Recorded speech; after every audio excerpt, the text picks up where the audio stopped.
how to generate meaningful conversations that matter to build your clients and build a successful six-figure business coaching practice.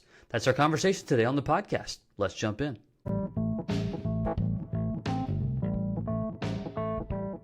BJ O'Neill here with the Business Coaching Success Podcast. So glad you're here, where I share with you strategies, tools, and tips to be able to grow your business coaching practice to six figures and beyond as a Christian business coach. Let's jump in. Welcome. Glad that you are here. Welcome to the podcast. This is where we talk all things building a successful six-figure business coaching practice. By the way, before we jump into the content, if you've been thinking about starting or growing a business coaching practice as a Christian professional, but you just don't know exactly where to start, maybe you need the tools, you don't have tools, you love coaching people, you've been doing it for free, you want time, flexibility, and freedom, and you're just curious, what does a done-for-you system look like? You can go to businesscoachmastery.com. That's businesscoachmastery.com. There's some information that you can get all about our done-for-you platform, community, and tools, as well as you can chat with someone if you're interested in doing that as well. Okay, when it comes to the process of building a successful coaching business, specifically a business coaching business, there's three things that you have to solve. Doesn't matter if you do it by yourself. It doesn't matter if you get a franchise. It doesn't matter if you work with anybody. But you got to solve them. Number one, where do I get leads and clients? More importantly, what's my message? Number two, how do I convert those leads and prospects into ongoing, high-paying, monthly clients? And the third, how do I coach clients to get results with simplicity? Okay? So again, that's it. Like everything that you're going to do as a coach will fall underneath one of those pillars. All right? For today's purpose, none of that's going to matter if you don't build meaning into the relationships that you're building. As Christ followers, as believers, we should have a heart to not just add value, but to add meaning into our relationships. And if you're looking for separation, if you're looking to be remembered, if you're looking to stand out, you've got to work at it and be strategic, okay? You just can't wing it. And here's the thing. Some people, sure, they've got the natural gift of gab, but even with that, though, you look at athletes.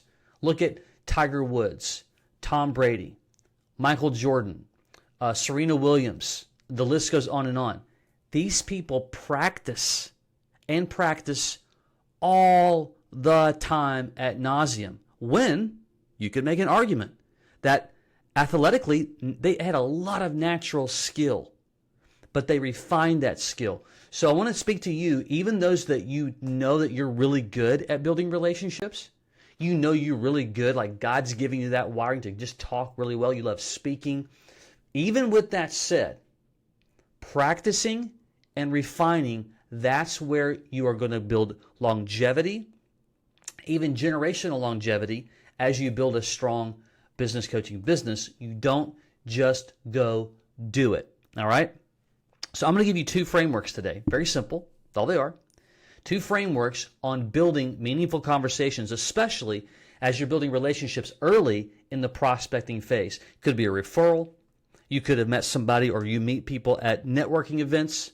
We had one of our mastermind group calls today, and one of our coaches shared that he had done a workshop, and about a little over a third of the participants in the workshop, he didn't know them at all.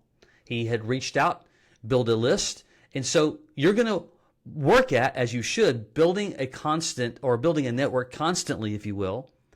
And to do that well, you got to build meaning into it. Well, you may ask the question, okay, well, so if we're going to have really great conversations, we like to call them meaningful conversations in our Business Coach Mastery community, what does that look like? And so there's a number of ways to do it. There's two that we teach, two that we talk about.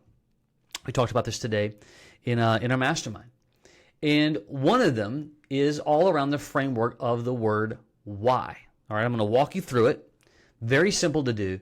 And it just helps you stay on track to make sure that you're building meaning, okay, into the convo. Actually, what I'm going to do, I kind of just gave it away a little bit. I'm gonna invert what I was gonna do originally. Hey, I like that, just kind of moving things on the fly when it's all said and done. Because there's two different flow stacks, and one of them, if I can get to my notes, so I don't just rip and read here. Let me get to my notes. And I hate this on the fly when I make changes, and it's like, where's what I wrote down in my notes right here? I'm looking for them in a big way, and they're not here. They are. Here we go. And this one's the reason why the Y flow chart, flow state really is a little more, is deeper. This first one's a little more surface level. So the first one is actually called the 3 conversation levels. All right. So think about it just for a moment. I'm going to give 3 different examples. Example number 1, I have the opportunity to talk with somebody that's a referral. Maybe I have the opportunity to talk with them in person or even on the phone for that matter, okay? And so you could do that here, or maybe I go to a business function. Could be a business breakfast in your community. Maybe you're invited to one. Here in Nashville, where I live, we get invitations like that quite often from different folks.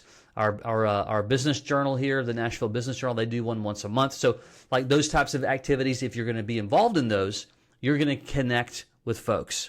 So you're going to make a decision upon, the environment is going to shift how you're going to end up engaging with an individual. So number 1, let's say it's in the networking environment, and I'm just getting to know somebody. So the 3 conversation levels is this. Number 1, it is the surface talk. Okay, there's a couple of ways that you can take surface talk. These are easy questions. This is rapport building. This is done very light. So you can shift everything from learning about someone's personal life, hobbies that they like, their family. We joked about this on our mastermind call, talk about the weather. And I like to even use tools to even expand that. Meaning if we're going to talk about the weather, I'm one of those, I'm a little techie guy, so I'm going to pull out my phone and I'm going to be ready, because remember, I'm doing this strategically. This is planned. Now, they don't know that it's that planned, but I'm going to be planned just like Tiger Woods, and understands exactly every shot he needs to take based upon the situation that he's in, because he's practiced and he's ready. So I'm practiced, I'm ready. I'm going to download, if part of my 3 conversation levels underneath surface talk is going to be about the weather, like I'm going to move into that conversation. I'm going to go in, I'm going to have downloaded the latest, craziest looking, different weather app on my phone. And as we're talking about the weather, I'm just going to pull out my phone. And if you're watching on video, you see me do this. Hey, let me show you this new weather app that I just got. I think you'll love it, whatever. Why? Optics can matter. Optics can play a role in developing meaning. Number 1, optics like that, and a tool can help. The tool itself can help anchor the conversation to be remembered, to where it's not just you talking. And by the way, we'll talk about that in a moment, where you want to make sure that you're not dominating the conversation ever. They need to talk well more than 50%. So that's why they're questions. Easy, light questions. The second thing is, you could not do the family personal stuff, and you could do business things, but you keep it light, very surface. Yeah, so how things going so this week? Like, just keep it chill, keep it light. You move the surface talk into the next S, which is strategic talk. This is a slightly deeper, not a very deep, but a slightly deeper question that you're going to ask them, right? And so you're already ready, and you want to have 3 to 5 strategic talk questions prepped and ready to go mentally.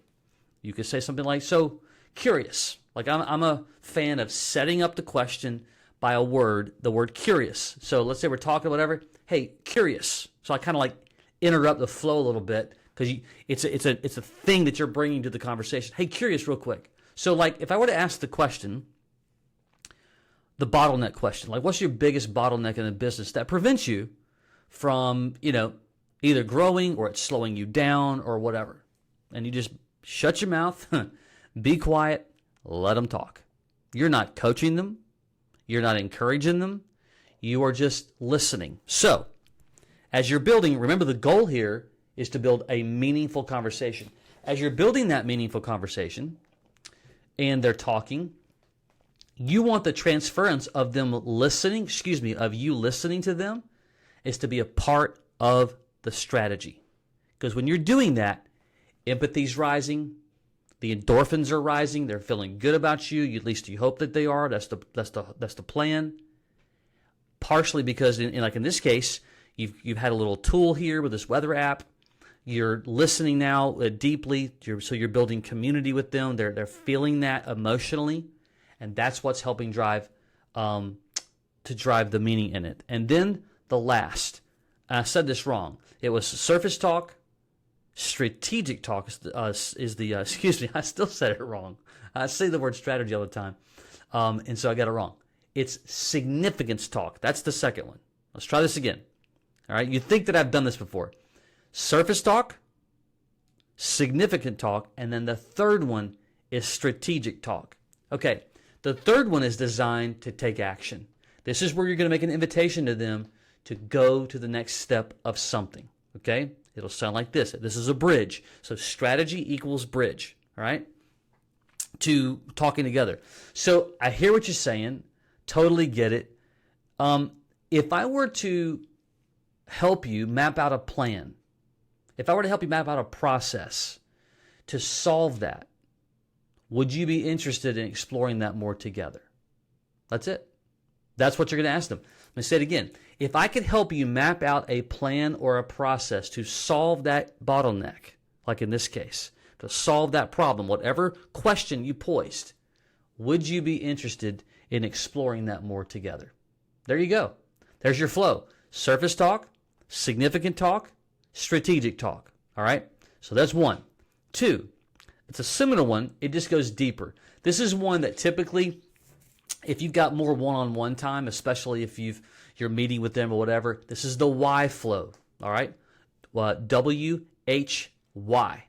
Why flow. Number one, it's the why stands for where are they now? It's a curiosity question that you're going to have two different questions per each one of these. The first one is, so where are you currently with your business? Like, what's going on? So you're just getting, it's kind of like getting an overall temperature gauge upon where they are in the journey of their business. And you just let them talk. And you could ask a couple of little questions a little bit, but you don't want to go too far. But again, we sit back, we listen, we want to let them dominate the question. And then you ask the secondary question in the W. So with that said, where do you want to be with your business 12 months from now? Okay? So part of this in developing meaning is that we're presenting ourselves as a thought leader. So when you begin to ask questions like goal-related 12 months or so, you're getting them to think, and that's a good thing. All right? So that's the W of why. The H of why is the how is that working? Okay? This is kind of like exploring the gaps in tension piece of that. This is what it would sound like. Again, two questions. The first one, so how are you trying to make that shift today? Meaning, we're connecting that question to their goal. So if they said, well, yeah, we want to do this, that, and the other, cool. We move now to the H. How are you making that shift today? In other words, what are you working on, right? How are you making that shift today? They're going to answer. Then you come in underneath that one to say, based upon that, how is that impacting your time? Or how is that impacting your income? How is that impacting your bandwidth? How is that impacting your family time? You're going to ask a how of the impact to get them to think, to talk about it. This is deepening the meaningful conversation aspect of everything. And then the why. Similar to our earlier example, so based upon what you've shared, your goal, what you're working through, I can map a single path for you. A minute ago, we asked if I were to. In this, we're making a declaration. I can map a single path to help you here. Why don't we jump on a discovery call and let me walk you through that. No pressure, just to give you clarity. You're going to walk away with a roadmap. Now, in our coaching system, inside Business Coach Mastery, using a process that we call the focused method, we utilize a really cool software piece that's called a simulation tool. So like in our world, I can walk someone through that simulation tool, and it's going to actually automatically, through AI, deliver an actual roadmap, okay? Now, maybe you don't use a tool like that. I would encourage you that tools matter. And certainly if you're on our coaching team, that's the reason why we have these tools. You want to strategically add that in there. So again, let me explain the why. I can map out a path for you. More importantly, I can map out a simple path for you. Why don't we jump on a 20-minute call? Why don't we jump on a discovery call? Why don't we grab lunch? Why don't we grab coffee? Like, you fill in the gaps there. But you're going to use whatever you're going to use to help them give that simple path. Where are they now? How is it working? And the why was a yes to the next step. That's the invitation, okay? So there's two different conversation flows for you. I call them, flow states, if you will. That just gives you framework. It gives you process. We don't want to wing it. We don't want to just assume that we're going to have a great conversation. We want to be planned and prepared and walk into that convo ready to go, regardless of who it is, if you know them well, if you don't know them well, the environment that you're in. Those two right there, you can use those for the next 20 years and build a fantastic, successful, six-figure business coaching practice that you're going to fall in love with because you're prepared to develop meaning to every single conversation that you come in contact with, and then you want to move them to the next step. Last thing, every meaningful conversation you have, really every conversation you have, should have some type of call to action to it. The most sales in anything being sold in the world, most sales are lost in the follow-up.